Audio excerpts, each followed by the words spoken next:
Hey everyone, welcome back to the Going Scared podcast. This is your host, Jessica Honegger, founder of the world-changing brand Noonday Collection. And we gather here every week to discuss how we can live lives of courage by leaving comfort and going scared. Today is a really special conversation. I actually recorded this back at the beginning of December and was planning on releasing it during another series, even though it was made for this series. It's all about movement. But as you'll hear from his story, how he began to run is about so much more than just moving your body. And I actually have been having a hard time with my exercise routine. And if you've been listening long enough, you know that that is one of my cornerstone habits. And I think traveling again this year and being off my schedule. Also, this is crazy, but my daughter can drive herself to school now, and I always drove the boys to school, and Joe would drive on the way to school, and now Joe can drive the boys to school. And I didn't realize that habit of driving my boys to school every day is what got me up and going early. So again, it's just another example of how we need routine and consistency in order to develop our habits. And so I decided, let's release this episode. It's extremely inspiring, and I think it's going to help me at least get moving again. Gilbert Tuhabonye is a beloved role model, coach, and inspiration to people all over the world. And he's also a genocide survivor in Burundi, which is a part of the same genocide that was in Rwanda. We just don't hear about it very much. But in 1993, as a high school junior, Gilbert escaped a horrific massacre in the Long Tutsi Hutu War of Burundi, where he endured unbearable torture. He witnessed mass murder and barely escaped his own death. And he shares about that. Today, and more than 8,000 miles from Burundi, Gilbert is a testament to the triumph of the human spirit, and he actually is right here in Austin. He's a retired professional runner, philanthropist, author, and community leader, where he lives here with his wife, Trifine, and two daughters, Emma and Grace. He's the owner and founder of Gilbert's Gazelles. This is one of Austin's largest running training groups, and he's the co-founder of the Gazelle Foundation, which provides clean water to people in the homeland of Burundi, Africa. So I'm excited because he really thinks everyone can be a runner. I don't know about that, but at least I'm going to get running this week. So I'm excited to share his story with you today.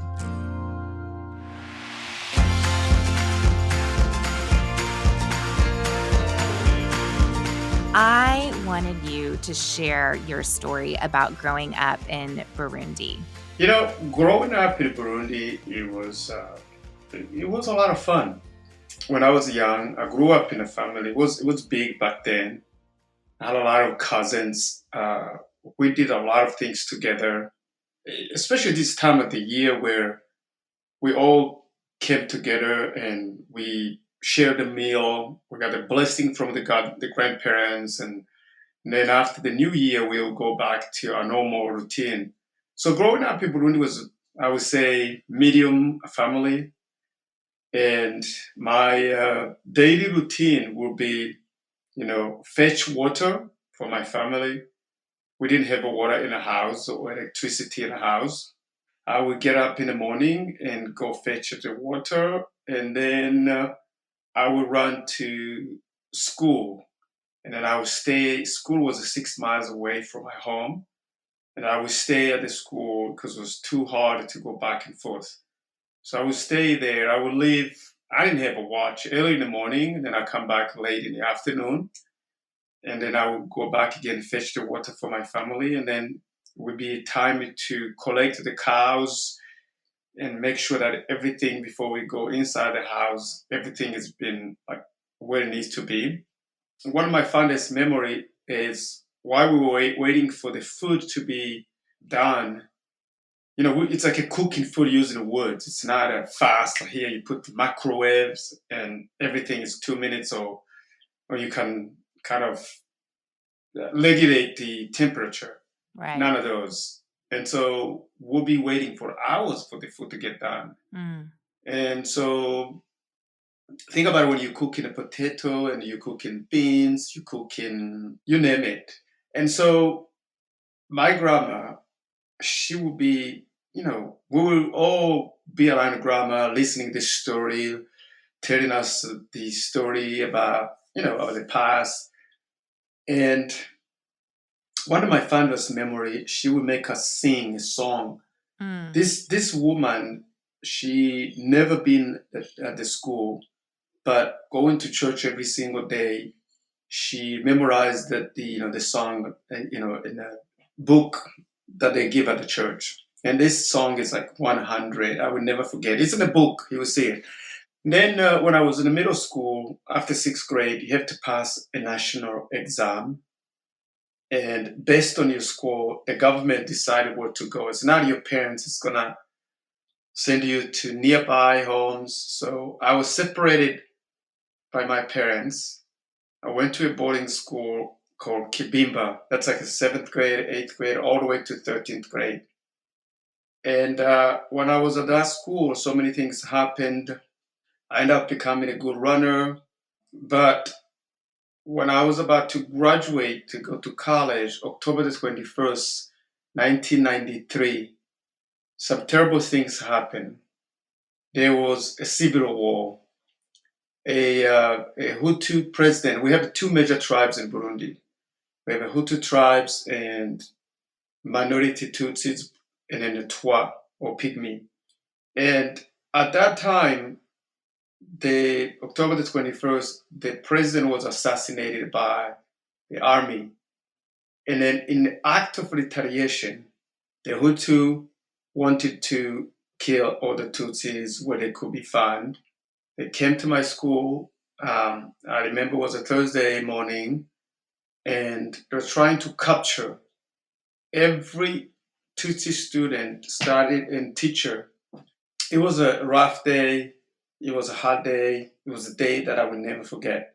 We tried to run, but the school was surrounded by. They knew the president was killed, so they came early and surrounded the school. And the school was kind of isolated. It was in the midst of nowhere. It was not a big city. Beside the school was not a big city. And so we're trying to escape. Hutu and Tutsis, remember, we used to live together, sharing everything. At that point, we became divided. Hutu on one side, Tutsi on one side, and the Hutu student joined, some of the Hutu students joined the mob, which is, when I said the mob is the neighborhood around the school, where the evil act was to attack the school and make sure they burn all the Tutsis. So we organized I was part of organization. We organized like a peaceful walk to walk away from the school to march towards a army camp. There was an army camp which was like 26 miles away. And we decided no matter what it was going to take, we're going to go. We walk together and so we don't separate each other. But they had a plan to stop us. So they stopped us. The headmaster told them to come get us because he was worried that if we go to the army will come and they will try to stop and help the people that was already in the fire. Because they started putting an innocent civilian, like a Tutsis, in the fire like 6 a.m. in the morning. After they heard on the radio from Rwanda radio. Rwanda radio was the one announcing that there was some killings, that the president was killed, before Burundian would know. And so then I got stopped because the headmaster told them to come capture me because I was a great athlete. They want to make sure they capture me first. So they brought me to school in the front of him. But on the way, when they said turn around, it was not like a turnaround. It was violent. They threw spears into the crowds, like students. In fact, a stab in my teammate's knee. When then we scattered, started running from different directions, and that's where they came. I was chased by almost 100 people, and with a spear and machete, I was feared. They're like, "We're not gonna hurt you. The headmaster wants you. Just if you cooperate, nothing would happen to you." So I accepted because I was innocent. I was a great student. I was a great ambassador for this school. I've done so much for this school. I put the school on the map. I was a great runner in the country. So I was like, no, nobody's gonna touch me. I go. We go back, and we there was a judging station. This station, the headmaster had approved who goes to the fire, who doesn't. Mm. Pretty much every Tutsis were going to the fire, no question asked. And they started stripping us naked, took us our clothes, and they rope us in the bench, rope us together. And I remember I was in the midst of 22 people, 11 people to my left, 11 people to my right. They were hoping that I would not be able to escape because I had to pull like 11 people to my right, 11 people to my left. The walk was almost 2 miles. It was a station. It was a gas chamber. It was a gas a place they had designed. They selected the one the strongest house to burn the student and the civilian. And so as we walk in, the people that I knew, you know, they would turn against me. They would look other way because they were worried if they're trying to help me, they'll get hurt. Then we got to, before we entered the building, you know, they were entering, a few at a time. And then they had created a kind of like a semicircle where they were using this big stick they used to hunt lions to kind of hit people on the neck. They were using some words, in Nimbonugut, which means make sure you hit the top of the spine. It pretty much paralyzed people. That was the message. And what saved me was this kid. It's a giant kid. Dad was a general in the army. He refused to get inside the building. He thought his dad would come and rescue him, so he refused. With fear, because they started chopping these kids into pieces, and it scared me. I'd never seen that before, and suffering was another option. I forced myself to jump in the building, and the building at that point was not on fire. It was a correction. It was a correcting. They had a plan when they're gonna, light the building. Mm. So they tried to hit me, my neck, but they hit me in the chest. And I forced myself to jump in the building. And as soon as I got in the building, they lit the building, put the building on fire. I witnessed my friends and my classmates, my teammates dying one by one, screaming. I cannot, the horror I've seen, I cannot, explain. But I was determined to escape. After 8 hours, I had decided that it was quiet outside. People were chanting far away, celebrating their horrible massacre, and I was determined to escape. So I used a dead body to break the window, and I ran in the midst of the night. And I was running, so they spotted me, and they chased me, and I landed up in a hole, and they gave up. I was in a hole for a little while. What I mean a hole is what they did was they have dug up a lot of holes to bury people. So I landed in that one. They thought, because I was on a fire and it was downhill, I disappeared in the woods. I mean, in the dark. They decided to postpone the chase. They said they're gonna come the next day in the morning. I remember them saying, "We're gonna get him. He's going in the area. Our people were gonna capture him." And that people was full of Hutu. So I need to make sure that I need to change direction, which is to go back towards where the school was. That was the only safe area. Then the journey began of surviving, walking in the middle of the night. I lost 30% of my body. It was very hard to walk. It was very hard to put one leg in front of the other. There was a hospital nearby, but it took me almost 2 hours to walk from When I escaped to the hospital, halfway between, I landed in a group of people, and one guy was a man who was guiding the house. He was in charge of making sure that no one escaped. And then they were like away from home because they heard the soldier was coming. I landed up in the midst of them, meaning as I'm walking, I thought I was safe walking, but I just kind of ran into them. And they're like, oh, yeah, he escaped. Let's finish him. Let's crucify him. Let's kill him. And so the man went to grab, get a woods, and they went to chop wood to crucify me. And there was this woman I will never forget. I've been looking her way to reach out to her and thank her.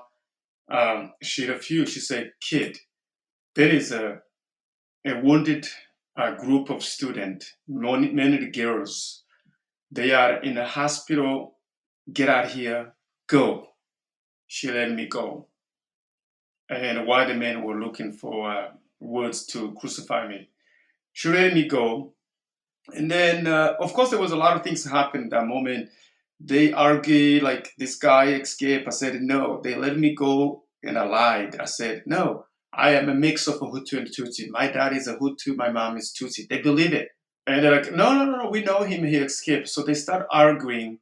And finally, that's when they said, enough is enough. They measure my forehead, they measure my hands, look how many lines are my palm. They look my fingers, they measure my ankle, things that I never heard. They think you hear the Nazis, those kind of things. I'm like, how in the world these things they're doing to me? Anyway, the woman let me go, and I went in the hospital, and I find a bunch of students. Before I got there, I got stopped. Somebody spotted me and chased me to capture me, but I was able to outrun him. I ended up in the maternity room. I didn't go where the student was. I went in the maternity room, like a bathroom, and I locked myself up. They came to look for me, couldn't find me. At the same time, the soldier they were coming. They were looking everywhere, looking at the survivors. And then I heard one of the soldier asking, we heard the athletes, Gilbert was killed. Anybody knows when and where? And so they said he was in a fire. He's dead. He was the first person to put in a fire. He's dead. And I'm hearing from them. I'm inside. And so I got up. And finally, it was someone that I know. And these soldiers dropped everything he had and put him in the truck. They were using it to go around.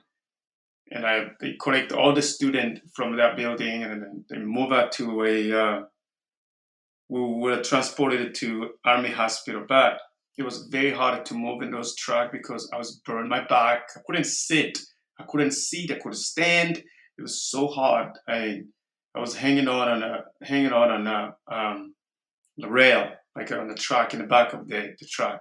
And then in the hospital, it was a kind of army hospital where we'd be guided by armies. And of course the news were around the country that students from Kibimba High School were killed. So my parents started doing a funeral ceremony until 7 days later, where I got hold of my brother, and I was able to reunite my family, and I was also to be transferred to a hospital nearby where I grew up. Where I grew up, there was no killing. That's the thing. I come from South, a province called Bururi. At that point, there was no killing. The killing happened like where I was in Kitega, Kibimba, and somewhere So the else. killing was happening at your boarding school area, but your whole family was spared from it. Yes, that's Wow. right. And Wow. but people were angry everywhere because they lost. If you had a student or relatives far away, they were killed. It was not just my school. There was a couple schools around. Mostly the school where the headmaster didn't protect, or bad neighborhood were surrounded by. Majority of the people were kind of, I would say, bad people. Anyway, spend the 3 months in the hospital, praying to God, trying to understand, trying to heal emotionally and physically. trying to understand how the people that I used to live with, they kind of betrayed me, trying to understand how the president was killed. I don't even do politics. And for somehow I was innocent because of I was born on the wrong tribe. And it was hard to understand. But I read the Bible trying to come up to a solution. I met incredible people, met a lot of people would come to see me and they would leave me with, most of the Bible, the tiny one, the New Testament, the tiny one. Mm-hmm. And I started jogging, started running, and running got me back to life because running is my therapy, is my freedom. It helps me, it grounds me. And once I started jogging and running, and took me a year, and I was back to where I was. In '95, I started competing and I started traveling abroad. I represented the University of Burundi. And '96, I came to this country. I came here to study and also participate in Olympics. But I didn't have the A standard to run in Olympics, but I got a chance to carry the Olympic torch through Birmingham, Alabama, which was incredible experience. Someone who's been in a fire and be able to run with a flame. It was an unbelievable experience. He told me, deep down, there is a light at the end of the tunnel. And so when I was running, I was super happy, overjoyed. After the Olympics, of course, I didn't go back, and I went to Abilene Christian University where I ran track and cross country. I was All American and also national champion. And when I graduated from Abilene Christian University, looking for places to go, and I ended up in Austin. And Austin has been a great city, been a second home for me. That's where I raised my children. I was able to start a running group called the Gilbert Gazelles, incredible people that motivates me every single day. And then through the Gilbert Gazelles, was able to co-found a Gazelle Foundation with other three runners, D. Knows, Peter Rauch, and Paul Pugh. Paul Pugh and Peter Rauch. We were running, and my friend just came back from Ethiopia. He was like, "Hey, man, I just came back from Ethiopia to help for Habitat for Humanity." And he said, "You should do this for your country." And I'm like, "How so?" So we started meeting, and the foundation. I'm so proud of what the foundation has done to be able to change. More than 110,000 people are getting a clean water close to home. That is something that I'm proud of. That's something that brings me joy, and to be able to see the transformation. Also, make a difference in people's life. Give, um, give talents, give financial, and it's been great. Gilbert, thank you so much for sharing your story. I treasure these stories. My son's Rwandan attorney is a genocide survivor himself, and we've walked with him through many years now of healing. And I just really treasure whenever anyone shares their story. And I know our listeners will be a good steward of your story. I'm so struck by you running in fear, running for your life. And now your motto is run for joy. And what I've heard about the Gazelles is you would hear your background and think that you train elite athletes, but really your joy is to see people from all backgrounds start to run. And so I'm curious for those listeners that are listening right now, maybe they used to run, maybe running, the good thing about running is that it's so low maintenance. You can do it anywhere, you don't need any equipment. What would you say to the person, maybe me, who is a bit of a hesitant runner? Where do people like us begin? The Run with Joy, first of all, the Run with Joy, it came from I ran, to survive. It was a way of life. I ran to fetch water. I ran to school. I ran to market. Whenever everything my parents wanted, I went for it. It was a way of life. Then I become competitive, become very good and well known in the country. I competed at a high level. ran in the NCAs, ran it professionally after graduating from college. And when you look, the things that really, really bring joy, was stressful when you're competing for college, you line up online, the coach wants you to do well. You're not running for yourself. You're running with, there's a team holding you accountable. You have to score. If you don't score scholarship, you get cut. I mean, it's just like stressful, not fun. And you go to the meet. When you are a professional, you're hoping to make some money. You go there, you don't make money, you're screwed. So the run with joy is when you go outside, enjoy the nature, have fun, take a look around you, enjoy every breath you take. Because deep down, there's someone out there who cannot run. To go back to your question, why someone like you should try to run? I think we're always looking for a quick solution. We don't take a time to do a little things like a stretch, do strength, and I want to get faster overnight. I want to run a marathon. You'd be surprised how many people run a marathon but never run a 5K, and that's incredible. And so, someone like you to help you become a good runner, and that's what I do for mostly beginners or in between.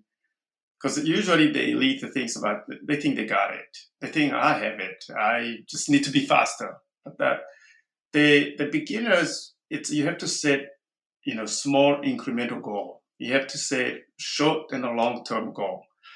The short term goal might be someone like you maybe run 20 minutes without stopping in a week. Before you can be called a runner, you got to do that first 20 minutes. And then if you've done it 20 minutes, 30 minutes, and then an hour. Forget about the pace. We live in the technology where everything is a heart rate, everything is a pace, everything is, forget about that.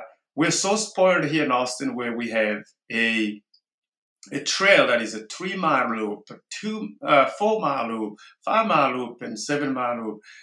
And I think the other piece is make sure you go slow at the beginning. Go slow at the beginning and run faster towards the end once you start seeing the finish. The more you run, the more strength you do. Strength you do, it's not, I don't mean how much you should lift or bench and such like that. Do push-ups, do lunges, do calf raises, do squats, things that help you activate the muscle we overuse by running. In that way, the running becomes very, very easy. I believe someone like you, I have a place for you. This goes to everybody listening that having a struggle running. Pretty soon we're going to be setting out our goal. What's your New Year resolution? My New Year resolution to do this and do that. I have a place for you. I will help you learn how to run with joy. To start, yes, you just have to start it slow. Take it slow, and I will guide you. I will help you learn how to breathe. I help you how you carry your shoulders, which means you're running biomechanics, you're running form, and everything will start coming into life. Well, and you have built a community. True, and I'm so humble and appreciative. My community is amazing. The people that I work with on a daily basis, it's unbelievable. They're so positive. Everybody comes with a goal, whether it's, qualify for Boston, qualify for New York, run their best time, run every single day. I have a solution for everybody. It's just the community is amazing. It's incredible. I owe a lot to the community. They think I inspire them, but deep down, they inspire me. If it wasn't them, I would not get up 5 o'clock in the morning. I do think that is one of the key things about keeping a habit of movement is to find community, whether that is CrossFit or a gym. I know that for me, in order to continue a habit of movement, I have to have community built around me. That is true. And during a COVID, you remember how everything was hard. The only thing that was available was to run outside. Gym got closed. And I've seen people getting together and they stay together. The community is what really held everything together. If you have a community away from your home, I call it family, away from your family home, it's a best way. It's always, it works. It works. And you have to make also a priority. For me, running, people ask me, how often do you run? I run 6 days out of the week.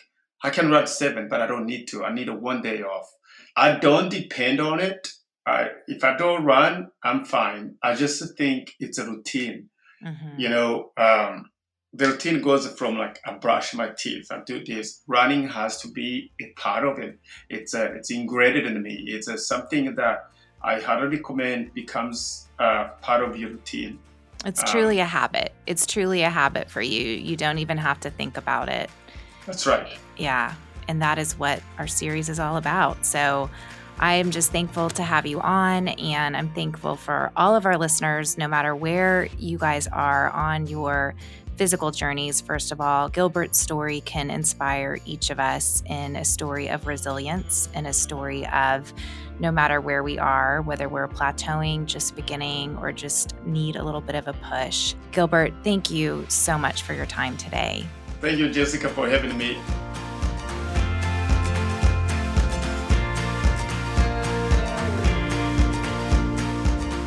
You know, I think so much of habits is not about starting them, but about how to restart them if you've stopped. And I think exercise can easily be one of those, because you can go on vacation for 2 weeks. That can interrupt your routine. You can get sick. You can just travel for work and get off of your mojo. And what I love about running is that you don't need a gym for it. It's just low maintenance. You can get out and do it anytime and anywhere. And I hope that today inspired you. I'd love to hear from you. You can follow me at Jessica Honegger. That's 2 G's and 1 N over at Instagram. I'd love to hear about how do you restart a habit when you have stopped, because that's where I'm at. I could use your encouragement. Today's music is by Ellie Holcomb, and I'm Jessica Honegger. Until next time, let's take each other by the hand and keep going scared.